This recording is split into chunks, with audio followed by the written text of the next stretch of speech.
네, 안녕하세요. 오늘도 외벌이 3잡을 하고 카메라 앞에선 외벌이 3잡 박과장입니다. 오늘 하려고 하는 얘기는 돈 버는 것의 어떤 원리라고 해야 될까요? 좀 거창하지만 그 얘기를 좀 해보려고 합니다. 우리가 저도 그렇고요. 이거 보시는 분들도 그러겠지만 대부분은 일단은 근로소득 우리 주의 어떤 주요 소득원이죠. 그리고 또 이제 부업을 하거나 사업을 하거나 해서 또 추가적인 소득을 만들어내려고 우리가 노력을 하는 거고, 또 거기서 만들어진 이런 소득, 이 씨드를 바탕으로 우리가 또 투자를 하는 거지 않습니까? 주식이 됐든 부동산이 됐든. 결국에 근데 우리가 돈을 버는 것은 이 문제를 해결하는 것이 전부다라는 좀 얘기를 좀 하고 싶습니다. 그래서 어떤 문제 해결의 어떤 원리, 또는 돈 버는 것의 원리, 더 나아가서는 그럼 구체적으로 저번 시간 한번 얘기했던 이 부업의 소재를 내 안에서 찾으라고 했는데, 그 중에서도 유독 돈 버는 것에 도움이 될 수 있는 어떤 기준이 있다라고 하면 조금 더 좋을 수 있잖아요. 그래서 그 기준에 대해서도 제가 오늘 하나 책을 갖고 왔는데, 이 책의 내용을 조금 인용을 해서 말씀드리려고 합니다. 심리학으로 팔아라라는 책이고요. 제가 한 5번 정도 읽은 것 같은데 정말로 좀 추천드리는 책입니다. 그래서 사실 부업이든 사업이든 돈을 버는 원리가 궁금하신 분들한테 오늘 본질 하나만 얘기하려고 합니다. 이거를 이해하면은 앞으로 우리가 뭘 해야 할지도 방향이 잡힌다고 저는 생각을 합니다.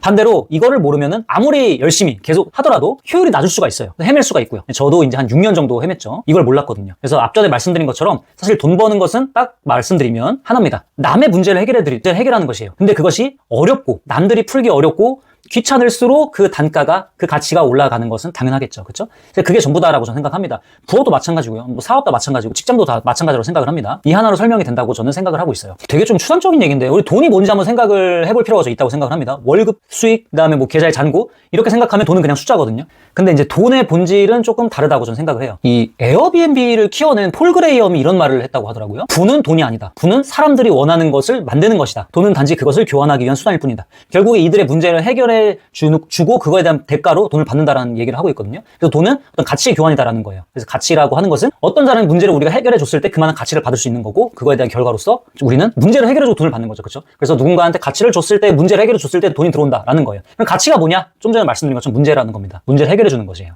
그래서 너무나 당연하지만 의사 선생님은 아픈 사람들의 문제를 해결해 주는 거죠. 그리고 돈을 받죠. 변호사분들은 어떤 법적 문제를 해결해 주는 거죠. 저 같은 경우에는 어떤 이제 본인의 몸값 또는 이직을 하기 위해서 면접을 준비하거나 그런 어떤 커리어를 제가 도와주고 그런 문제를 해결해 주면서 저는 그거에 대한 돈을 받는 겁니다. 비용을 받고 있고요. 그리고 유튜버들도 사실 너무나 다양하지만 결국에 어떤 심심함 또는 정보 부족이라는 문제를 해결해 주는 거죠. 우리가 그러한 어떤 수고를 덜려고 찾아보잖아요. 후기를 찾아본다든지. 그렇죠? 그런 것들이 요즘에 이제 유튜브로 많이 이동을 했죠. 그래서 결국에는 어떤 문제를 해결해 주고 그거에 대한 대가로 우리가 돈을 번다라고 생각을 하시면 되겠죠. 그래서 모든 돈은 문제 해결의 대가라고 저 생각을 합니다. 그러면은 왜 어떤 사람은 많이 받고 어떤 사람은 적게 받냐라고 했을 때 해결하는 문제가 결국 달라지는 거죠. 왜냐면 문제를 해결하고 돈을 받는 건데 그 문제가 다르니까 당연히 그에 맞는 결과가 오는 거죠. 그래서 그 얼마를 받냐에 대한 부분은 좀 세 가지 기준으로 좀 나눠서 말씀을 드리겠습니다. 첫 번째는 그 문제가 얼마나 어려운가. 쉬운 문제는 아무나 해결할 수 있기 때문에 허들이 없고도 많이 그거를 할 수가 있잖아요. 그러니까 단가가 낮아질 수가 있는 거죠. 경쟁이 많아지고 단가가 낮아지니까 어려운 문제일수록 반대로 해결할 수 있는 사람이 적고 그다음에 희소성이 생기고 단가가 올라가겠죠. 그래서 우리가 흔히들 생각하는 어떤 알바, 편의점 알바든 카페 알바든 이런 것들 진입장벽이 낮잖아요. 그러니까 최저시급만 보통 주죠. 그런데 알바 중에서도 예를 들어서 어떤 술집이라든지 카페에서는 얼굴을 보고 뽑는 데가 있어요. 정말 예쁜 사람, 잘생긴 사람. 시급 당연히 높겠죠. 최저시급보다 최소 2배에서 3배는 줄 겁니다. 그럼에도 점주 입장에서는 이득이니까요.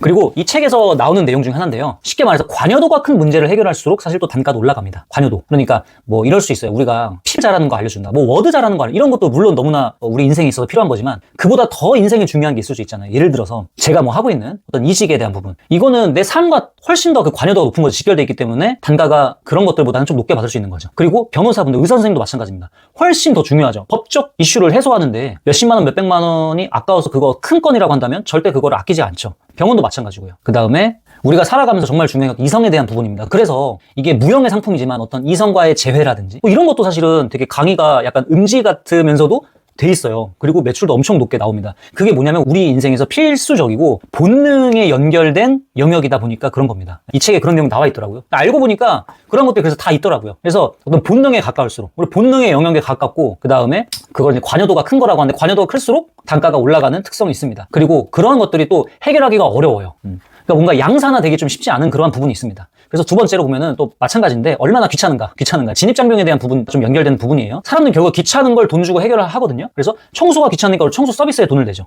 요리가 귀찮으니까 배달을 시켜 먹어요. 그리고 세금 신고가 귀찮으니까 세무사한테 맡기죠. 내가 해결해 주는 것이 귀찮을수록 사람들 더 기꺼이 돈을 내게 되는 겁니다. 그렇죠? 그리고 그게 더 필요할수록 관여도가 높고 내 인생에 많은 영향을 미칠수록 비용이 올라가게 됩니다. 그리고 마지막으로 해결할 수 있는 사람이 얼마나 적은가입니다. 어렵고 귀찮고 아무나 해결 못하는 문제일수록 보상이 커질 수밖에 없어요. 너무 당연하겠죠. 그래서 경영학의 아버지라고 하는 피터 드러커가 또 이런 말을 하셨더라고요. 비즈니스의 목적은 고객을 창출하는 것이다. 고객은 자신의 문제를 해결해주는 사람에게 돈을 낸다. 지금 했던 얘기 어떻게 보면 그냥 딱 한 줄로 정리한 거죠. 그래서 제 얘기로 조금 가져오면은 저는 기본적으로 지금 회사를 다니고 있습니다. 그 다음에 이직에 대한 커리어, 컨설팅 이런 거 좀 도와주고 있고요. 단기 임대 이렇게 3가지 하고 있어요. 근데 회사에서는 회사가 주는 문제를 풉니다. 회사가 주는 문제를 풀고 다만 이제 회사 같은 경우에는 근로시간과 좀 교환하는 영역이 있죠. 물론 회사에서도 성과제에 따라서 그거 연동돼서 급여가 달라질 수 있지만 기본적으로 제 시간을 파는 구조입니다.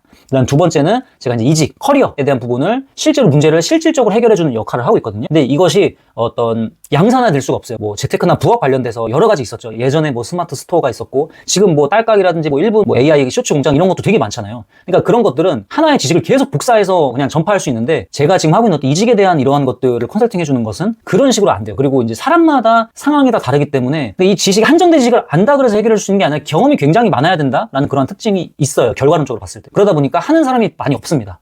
하는 사람이 많이 없고 생각보다 어려워요. 그러니까 일률적으로 결과를 내기가 어려워요. 내가 어떤 AI 뭐 유튜브 고수가 그 사람이 많이 벌어요. 그 사람이 많이 번다고 해서 그걸 알려줘서 그 똑같은 방법을 했을 때 같은 결과가 나올 수 없거든요. 이것도 좀 마찬가지인데 그런 게 있습니다. 그러다 보니까 단가가 좀 형성이 될 수가 있었어요. 그 다음에 또 한 가지 이 책에서 얘기했던 것처럼 본능의 좀 영역에 연결돼 있습니다. 결국에 어떤 우리가 취업을 어디 하느냐가 굉장히 이제 사회 초년생들이 중요하지 않습니까? 지금 이제 뭐 오늘 하이닉스가 엄청나게 됐고 그리고 SNL 보면은 그 하이닉스 이거 무슨 뭐라고 하죠? 회사 옷이라고 해야 되나? 뭐 그거로 다 얘기 끝난다고 하던데 그러니까 어디에 취업했냐가 인생에 굉장히 많은 영향을 주는 게 어떤 결혼, 이성과도 관련이 있고요. 그 다음에 첫 집을 구매하는 것과도 굉장히 관련돼 있을 겁니다. 삶의 수준도 관련돼 있을 거고요. 외적인 것뿐만 아니라 정신적인 만족 뭐 이런 것도 연관이 돼 있을 수 있어요. 그러다 보니까 이게 영향을 또 많이 주는 영역이다 보니까 또 단가가 상대적으로 높게 형성될 수 있는 요소들이 있었습니다. 근데 그만큼 또 하기 어려운 부분도 존재합니다. 그 다음에 이제 제가 마지막으로 하고 있는 단기 임대 이제 숙소가 필요하신 단기적으로 어떤 특성 이슈 때문에 해외 여행을 왔다는 출장이라든지 집에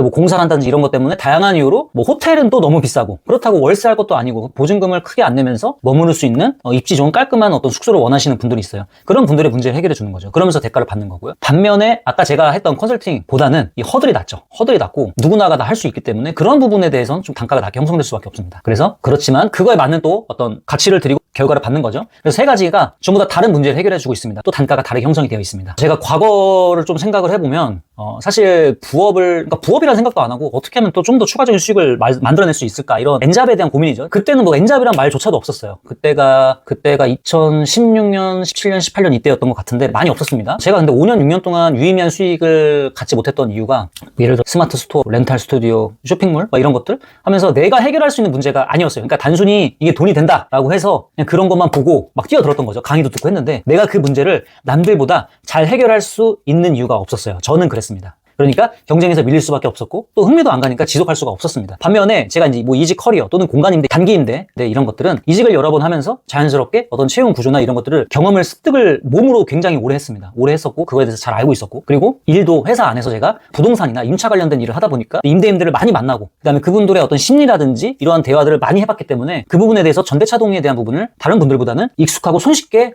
해결할 수가 있었어요. 해결할 수 있었고 그런 것들을 쌓이다 보니까 제가 문제 해결 능력이 자연스럽게 갖춰지게 됐었던 겁니다. 그러니까 웃긴 게 사실 배워서 하려고 했을 때에 투입된 어떤 시간이나 노력, 비용이 훨씬 많이 들어갔거든요. 근데 결과론적으로 지금 와서 보면은 그게 아니었던 거죠. 그렇게 해서 스카를 하고 또는 지속적으로 한다든지 또 유의미하게 됐던 건 없습니다, 사실은. 뭐 제가 못한 것도 맞고요. 안 맞았던 것도 맞고요. 어찌됐건 제가 했던 거 기반으로 그 와중에 제 적성에 맞으면서도 아까 말씀드렸던 아무나 해결을 못하고 그 다음에 어떤 사람의 어떤 본능 영역에 많이 연결돼 있어서 관여도가 높은 것들을 해결해 줄수록 유의미한 수익을 낼 확률이 높아진다. 그래서 뭔가 부업을 한다 그랬을 때 남들이 한다고 그래서 이게 유튜브에 뭐 많이 뜬다 그래가지고 그것을 배워서 할 생각도 물론 안 하는 것보단 좋지만 내가 갖고 있는 것 중에서 사람들의 문제 해결에 직접적으로 기여하고 아무나 못하는 게 있을 수 있다면 그것을 먼저 해보면은 훨씬 더 빨리 수익을 창출하고 또 단가 경쟁에서도 기존에 막 뭐 배워서 뭔가 남들도 다 하는 그런 것들을 하는 것보다는 훨씬 더 자유롭게 훨씬 더 내 통제하에 그것을 주도적으로 운영을 할 수가 있습니다. 그럴 가능성이 높아요. 그래서 이 영상을 보시는 분들한테 저는 질문 하나 좀 드리고 싶은 게 지금 내가 해결할 수 있는 게 뭔지 그리고 얼마나 그 문제 해결할 수 있는 사람이 적을지 많을지 그리고 어떤 관여도가 우리의 어떤 그 본능의 영역에 직결되는 관여도가 높은지 낮은지 이런 것들을 좀 고민을 해보셨으면 좋겠습니다. 그래서 그러한 문제를 해결해 주는 게 어렵고 귀찮고 아무나 못할수록 보상이 당연히 커집니다. 그래서 잠깐 고민하고 말 건 아니라고 생각을 해요. 그리고 조금은 귀찮더라도 그렇게 하게 되면 나만의 또 이제 포트폴리오가 쌓이고 그것이 곧 나중에 이제 또 사업으로 커질 수 있는 거거든요. 저도 그걸 지금 준비를 하고 있는 상황입니다. 그래서 사실 많은 분들이 저도 그랬고요. 회사에서 많은 후배들을 만나서 이런 얘기 할 때도 많이 듣는 게 부업을 찾으려고 방법을 찾아요. 저도 그랬고 유튜브에 너무 많거든요. 방법을 찾는데 어떤 플랫폼, 어떤 아이템, 어떤 기술, 근데 방법보다 중요한 게 저는 원리라고 생각을 합니다. 원리라고 생각을 하고 원리를 알면은 수익화까지도 훨씬 빠르게 가고 그 다음에 또 지속할 가능성도 굉장히 높습니다. 그리고 어떤 방법을 선택하든 흔들리지 않을 수 있습니다. 원리를 모르면 이 방법을 또 이제 모를 때마다 계속 무너질 수가 있거든요. 그렇기 때문에 또 저같이 이제 외벌이 회사 다니면서 열심히 투잡, 쓰리잡 하시는 분들이 이런 원리를 좀 알고 또 내 안의 것을 끄집어내서 부업으로 연결시키고 더 나아가서 사업까지 확장하면 좋겠죠. 그렇게 하셨으면 전 좋겠습니다. 뭐 저도 그렇게 할 거고 있고. 그래서 시간 낭비하지 않았으면 좋겠다라는 생각에서 오늘 영상을 준비하게 됐습니다. 저도 지금 아직 한참 가는 중이지만 이 원리를 좀 알고 나서는 방향이 흔들리지 않았어요. 이게 맞나? 이렇게 하고 있는 게 맞나? 이런 의문을 좀 굉장히 많이 했거든요. 예전에도. 지금은 그런 생각은 안 하는 것 같아요. 적어도. 그러면 그로 인해서 빠져나간 어떤 그 집중력에 대한 리소스 이런 것들은 적어도 잡을 수 있죠. 하고 있는 것에 대한 계속 디벨롭을 할 수 있으니까. 그래서 돈을 쫓는 것도 물론 맞지만 문제 해결을 쫓아야 됩니다. 내가 어떻게 하면 이 귀찮고 어려운 문제를 해결해 줄 수 있는가 이 생각을 좀 하는 게 굉장히 도움이 될 것 같다고 저는 자신합니다. 그래서 오늘은 좀 생각해 보셔야 될 게 딱 하나 선정하면은 내가 해결해 줄 수 있는 문제가 무엇인지 그리고 얼마나 아무나 못하고 귀찮고 어려운 것인지도 한번 생각을 해보셨으면 좋겠습니다. 다음에는 제가 실질적으로 제가 부업을 하면서 유의미한 수익을 냈는데 그것이 제 인생의 어떤 미친 변화라든지 제가 배운 것들 이런 거를 좀 정리해서 말씀을 드리도록 하겠습니다. 어떻게 보면 이제 저는 지금 하이브리드이긴 하지만 직장을 다니면서 나름대로 이제 직장 반 사업 반 이렇게 가져가고 있는 상황이거든요. 직장만 다니시는 분들은 조금 모를 만한 그런 것들에 대해서 좀 말씀을 드리고 제가 앞으로 하려는 것까지 한번 고민을 드려보도록 하겠습니다. 오늘 영상도 도움이 되셨다면 구독과 좋아요 부탁드립니다. 감사합니다. 외벌이 쓰리잡 박과장 웨스박이었습니다.